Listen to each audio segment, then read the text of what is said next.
Agradecemos a Pedro Miguel, analista político del periódico La Jornada, su presencia en el estudio de La Jornada de Veracruz. Pedro Miguel, gracias por aceptar esta invitación. Antes de la grabación, comentamos acerca del tema sobre el cual íbamos a tratar en esta entrevista. Y yo te proponía que lo hiciéramos en dos vías: el asunto electoral o la movilización que está teniendo en la calle los jóvenes del país. Me decías que van muy de la mano, no se puede disociar uno del otro. La coyuntura electoral está generando condiciones tan particulares como que avivó este renacimiento de interés de los jóvenes por la política. A grandes rasgos, ¿cómo podrías definir la coyuntura desde ese punto de vista en la que estamos? Yo creo que es la confluencia entre un fenómeno que ocurre en el ámbito de la política, que es el crecimiento de la candidatura de López Obrador. Un crecimiento súbito, un crecimiento inesperado para muchos, que pone en jaque la hegemonía oligárquica en el país. Y por otro lado, un movimiento social, que es la eclosión de los jóvenes, que de una manera aún más inesperada, aún más súbita, pone en jaque al poder en su conjunto, porque apunta contra los pilares del poder establecido, los medios, los procedimientos antidemocráticos, etc. Y apunta a una transformación, y exige una transformación democrática muy importante, creo yo que con una eficacia hasta ahora, en estos pocos días que hemos podido ver, sin precedentes. ¿Crees que si no se hubiese dado esa circunstancia tan especial como fue aquella visita de Peña Nieto a Ibero, las cosas hubieran seguido relativamente igual? Es decir, por un lado, y por el otro, la candidatura de López Obrador estuviera con un crecimiento efectivamente hacia adelante, pero mucho más lenta, sin posibilidades de estar en una competencia real. Mira, no es la visita de Peña Nieto a la Ibero, no es la ignorancia que exhibe Peña Nieto en la Feria Internacional del Libro. Cualquier circunstancia que evidenciara la pobreza política, conceptual, intelectual, moral de la candidatura oficial, que es la de Peña Nieto, habría detonado una circunstancia como esta. Esto lo podemos ver en retrospectiva, podemos ver el tamaño del descontento, podemos ver el tamaño del rechazo y podemos también ver la eficacia, dicho irónicamente, con la que Peña Nieto ha asumido la representación de todas las miserias del sistema político nacional. Las ha hecho suyas, ¿no? Las ha hecho suyas. La encarnación del problema estructural del país. Sí, hoy Peña Nieto, más allá de la persona, más allá del símbolo partidista, encarna todos los lastres de autoritarismo, de corrupción, de opacidad, de arrogancia, de insensibilidad social de este régimen que empieza en el PRI, sigue en el PAN y que ahora pretende reencarnar en el PRI. Nuevamente. ¿Será fundamental el papel que parece un lugar común y se ha estado diciendo en muchas ocasiones, de muchas maneras, pero es fundamental el papel que tendrán los jóvenes en el momento de la elección? No sabemos qué van a hacer los jóvenes. Ellos están llamando a participar, están llamando a votar, están llamando a no anular el voto. Y además están emitiendo una serie de pronunciamientos claramente antisistema político tal vez, pero antisistema. En esta medida son pronunciamientos anti-PRI y son pronunciamientos anti-PAN, porque tenemos un sistema político y económico bicápite. ¿Qué quedaría? Pues o votan por Andrés Manuel o votan por Cuadri, ¿no? Esta sería la lógica de los acontecimientos. No, pero Cuadri también es un apéndice muy menor del propio sistema, entonces quedaría, votan por Andrés Manuel. Por eliminación. Por eliminación, no por descarte. Pero no lo sabemos, ¿eh? No lo sabemos porque los movimientos en la calle no siempre se traducen en consecuencias en urnas. Y ayer hablábamos de que existe la paradoja terrible de los españoles, que después de ocupar las plazas de media España con el movimiento de los indignados, le entregan el poder a Mariano Rajoy, en un acto de masoquismo social como no se había visto nunca, ¿no?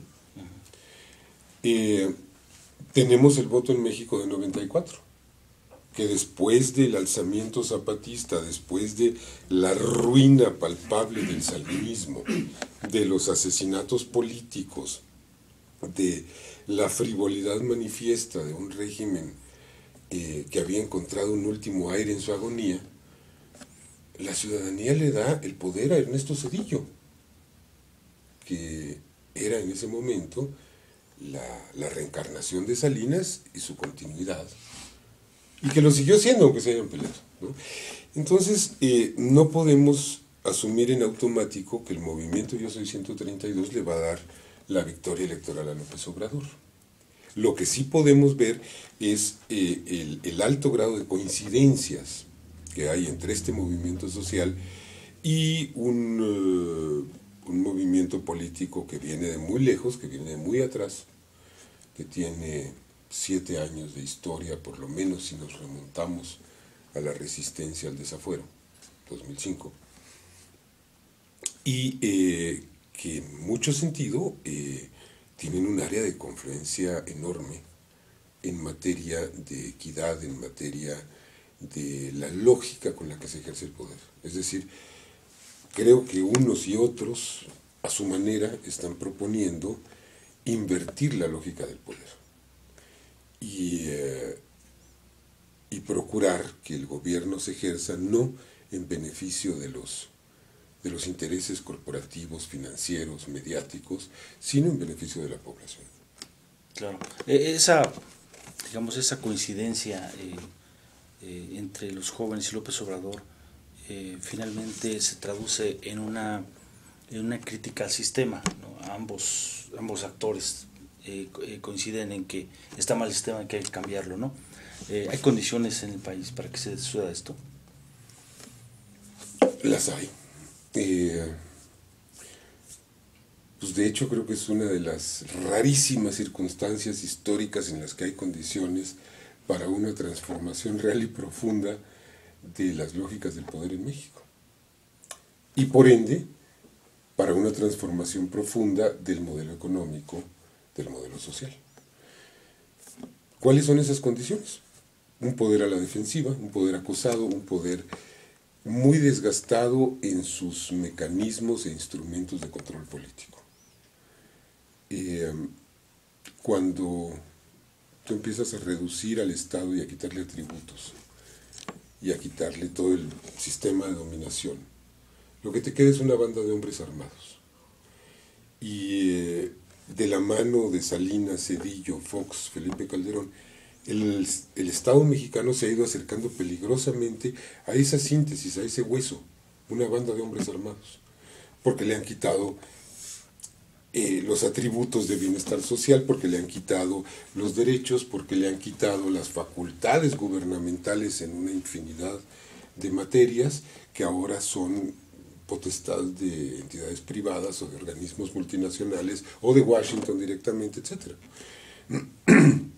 Entonces, tenemos esta reducción que es muy preocupante, pero que a la vez expresa la indefensión del Estado. Porque un Estado no puede gobernar con las armas. Claro. Un grupo no puede gobernar con las armas a largo plazo, ¿eh? Necesita otras mediaciones, necesita medios. Hoy los medios están siendo puestos en cuestión de manera directa, abierta y eficaz por este movimiento estudiantil y juvenil, algo que no habían logrado décadas de oposiciones políticas. 2-3 semanas lo hicieron. En 2-3 semanas lo están haciendo, ¿no? Digo, no han desmantelado Televisa, no han desmantelado TV Azteca, no han desmantelado las redes de concesiones de aire, de radio, pero lo están logrando. Y bueno, tú ves cuántas décadas se ha reivindicado la necesidad de democratizar a los medios en México por distintos actores políticos, académicos, universitarios, minoritarios, Y esta prédica no encontraba eco en la sociedad no entendía o no quería entender por qué era necesario democratizar a los medios como paso indispensable en la democratización de la sociedad. Los jóvenes hicieron que la sociedad entendiera esto en cuestión de semanas. La telecracia entró en crisis desde digamos, la crítica de los jóvenes. Sin embargo, Pedro Miguel, te preguntaría, está fuerte, ¿no? Todavía está fuerte este sistema de información y de control. ¿Qué tan importante va a ser de aquí a que termine la elección, de aquí a que se lleve a cabo la votación en el transcurso del proceso electoral?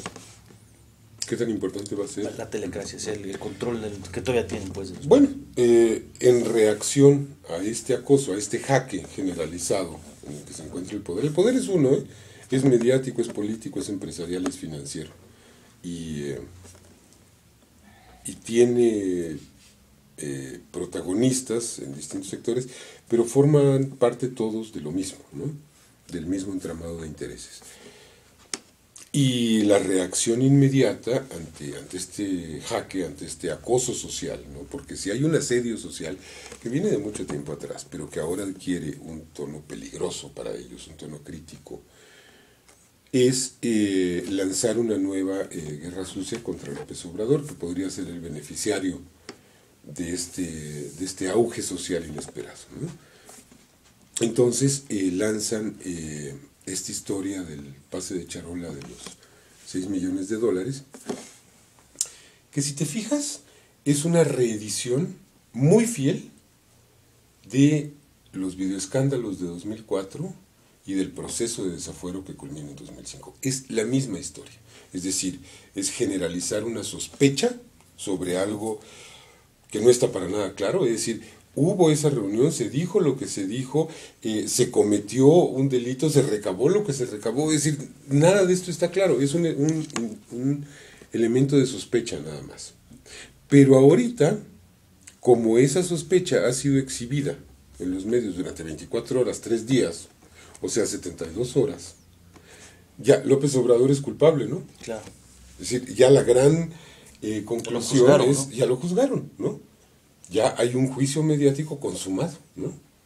De la misma manera operaron con los videoescándalos en 2004. Es decir, presentaron algo que podía ser indicio de una conducta delictiva por parte de individuos cercanos a López Obrador, igualito, ¿no? El mismo esquema. El mismo esquema, y bombardearon, y bombardearon, y bombardearon, y lo volvieron un escándalo, y los medios no tenían otro tema que ese.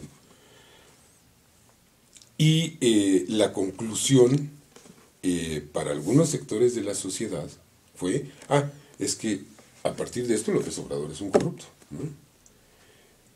¿Qué no se contó? No se contó que no había delito, que no lo hubo. No se contó que López Obrador ordenó inmediatamente la investigación penal de estos episodios, se lo ordenó al procurador Bernardo Batis. No se contó que René Bejarano salió libre, salió absuelto porque no había delito, porque no es delito que un particular le entregue dinero en efectivo a otro. Claro. ¿No? Y estas fueron las conclusiones del juez a partir de la imputación de la Procuraduría del DF. Pero la PGR, que estaba controlada por Fox y que tenía mucho interés en hundir a Bejarano para tocar a López Obrador, inició una investigación por lavado de dinero y no pudo encontrar nada porque no había nada. Bueno, ¿qué hacen con el desafuero?